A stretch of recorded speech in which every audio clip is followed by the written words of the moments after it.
Қайырлы күн, оқырмандар. Мынау бүгін Құлсары қаласының өткенде су кеткен Жылой ауданының көрінісі өте бір андай көңілге қатты тиетін, бір көңілді жұбата алмайтын сәттер, өте қатты ауыр, өкінішті жағдай болды, өте үлкен.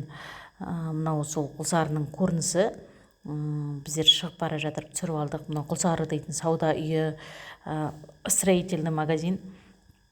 Адамдар дейтін қасына таяқ ағаштар қойып солай кіріп жүр. Мына көшенің сықпыты, көшеде дейтін мусор керек па, бәрі шашылып жатыр. Мынау дейтін үлкен супермаркет Құлсары бойынша, Аружан деген. Мен үнемі барған сайын осыдан тамақ алып кететінмін. Бұлар да үлкен шығынға ұшырады. Енді Алла сабыр берсін, Алла жәрдемші болсын Құлсары халқына. Осылай келе жатырып, түсіріп келе жатырмын. Өте ауыр жағдай.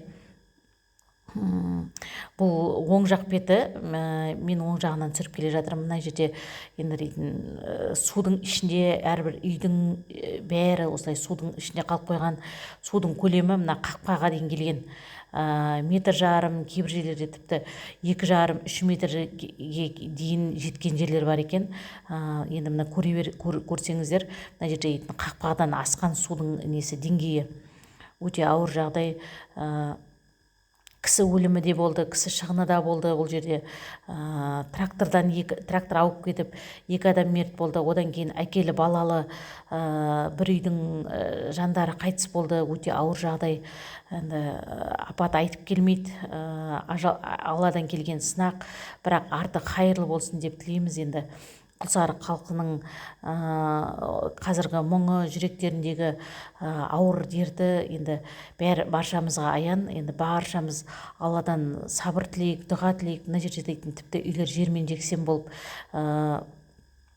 андай бос тастан салған саман үйлер болса керек. Мына жерде жолдасым екеуміз осы Құлсарының ішін түсіріп шықтық.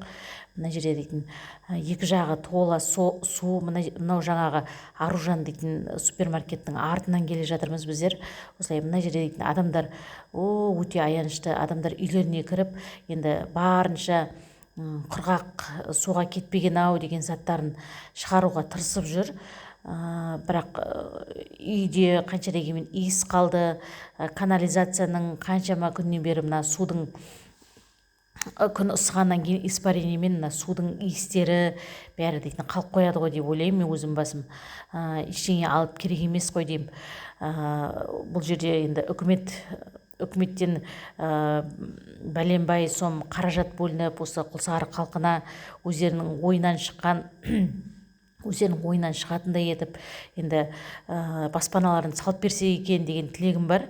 Енді бәрібір қанша дегенмен ол қандай үй болса да, саманнан салынған болсын, ақтастан салынған болсын, қандай, мына жерде көріңізші, өте ауыр жағдай.